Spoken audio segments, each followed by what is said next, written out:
Hello all and welcome to another Final 250, and today is the day of the London Gaming Market. It's July the 2nd, 2023, and another London Gaming Market is indeed taking place, so I'm heading off there today. Now I haven't paid early access, in fact it's 12 o'clock now and I'm only just going to the train station, and 12 o'clock is when general admission opens. So I'm going to get there about 1:30, which is still a couple of hours of gamer hunting, and I'm always the optimist, so I'm still hopeful that I can add to the collection, but obviously going that late I am reducing my chances. Now it is honest with me, I am going largely for the social, that's why I'm going so late, to meet up with a couple of friends and fellow YouTubers, but I'm a gaming market, so I'm always going to have a hunt and try and add to the full Xbox 360 collection. So the train leaves in a few minutes, so I better get a hurry on and get on that train and get to the London Gaming Market.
So back home now after an amazing day out at the London Gaming Market.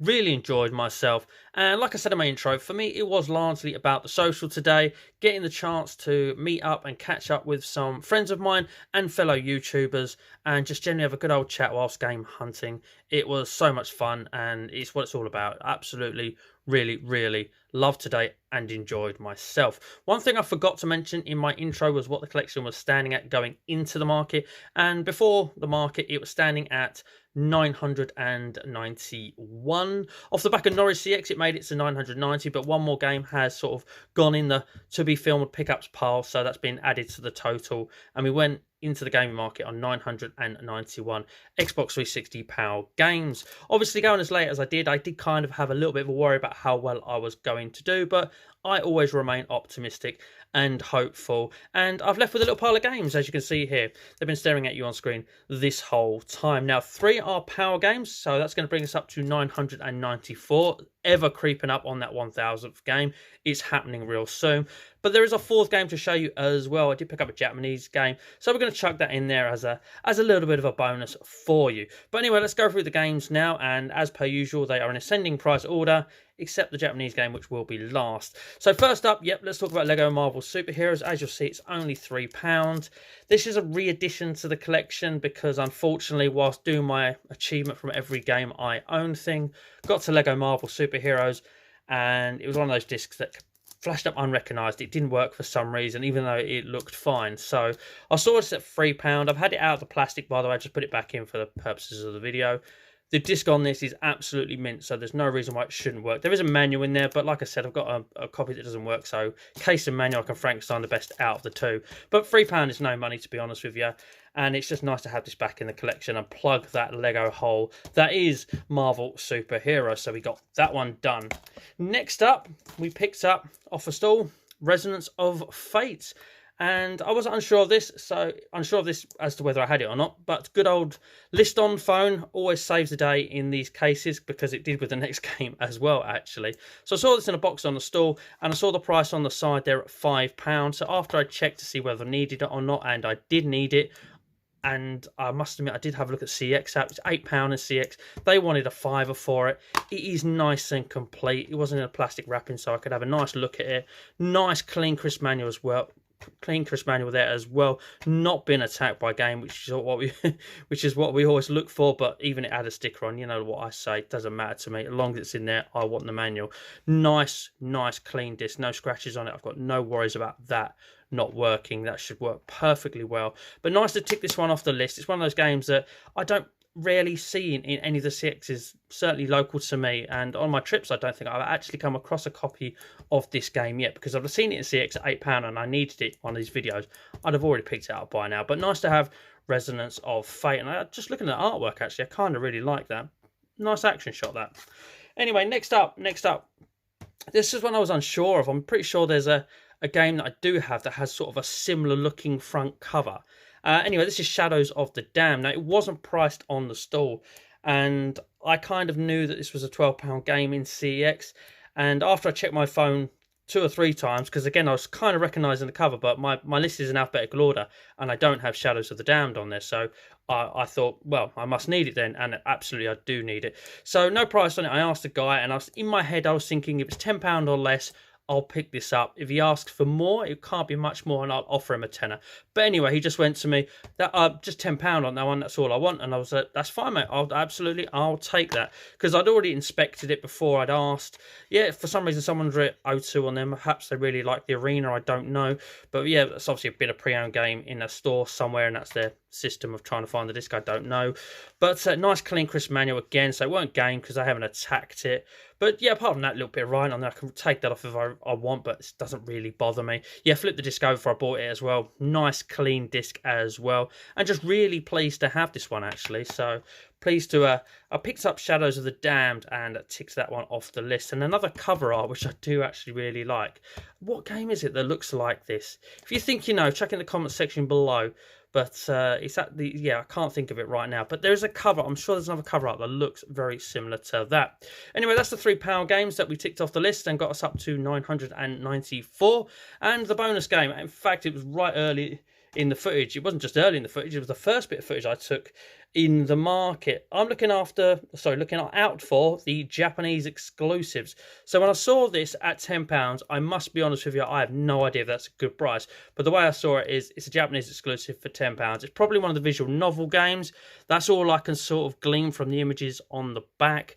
I can still use a guide to get the 1000G out of this. The visual novels, generally, from what I understand, I haven't done one yet, are quite easy to 1000G. So in my little quest to get 100k in Xbox 360 Gamer Score this year, owning a Japanese console, this could come in very handy for knocking out a quick 1000G, I hope. But yeah, I want all the Japanese exclusives, so I'm going to be picking up all of these visual novels for the collection. And we picked up Steins Gate, or is it Steins Gate, for only £10. So is that a good price? Have I overpaid let me know in the comment section below if you know the value of this game. I'm always appreciative of any help. I'm still very not really clued up on Japanese market pricing, even for the Xbox 360, so I do need help there. But the way I saw it is, you know, even if I have overpaid, at £10, I ain't overpaid by a lot. And the condition that it's in, I was really happy with it. There was actually another game I needed, but it was Sunfade. It was another one of the £10 ones. The name eludes me. You'll see it in the footage. But yeah, the front was Sunfaded, and I just said to the guy, it's a shame that Sunfaded, because I'd probably pick that up as well. But anyway, ladies and gentlemen, London game market in the history books, and a great day out, like I've already mentioned at the beginning. Absolutely fantastic to see and meet everybody. So all the channels that I did meet, I will put a link into the description below.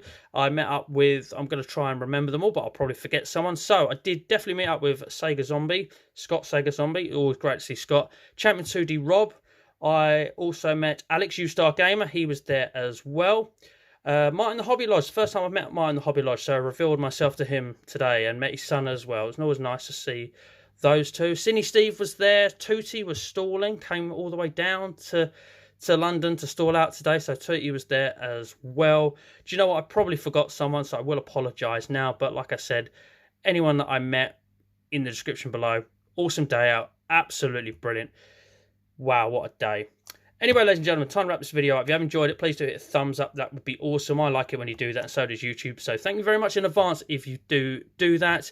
And if this is your first time strolling across the final series, it's still at 250, but only just, and you're not subscribed, please do consider subscribing. I love you for it if you do subscribe. I love all my current subscribers already. But anyway, ladies and gentlemen, that just leaves me to say thank you very much. And as always, please do take care.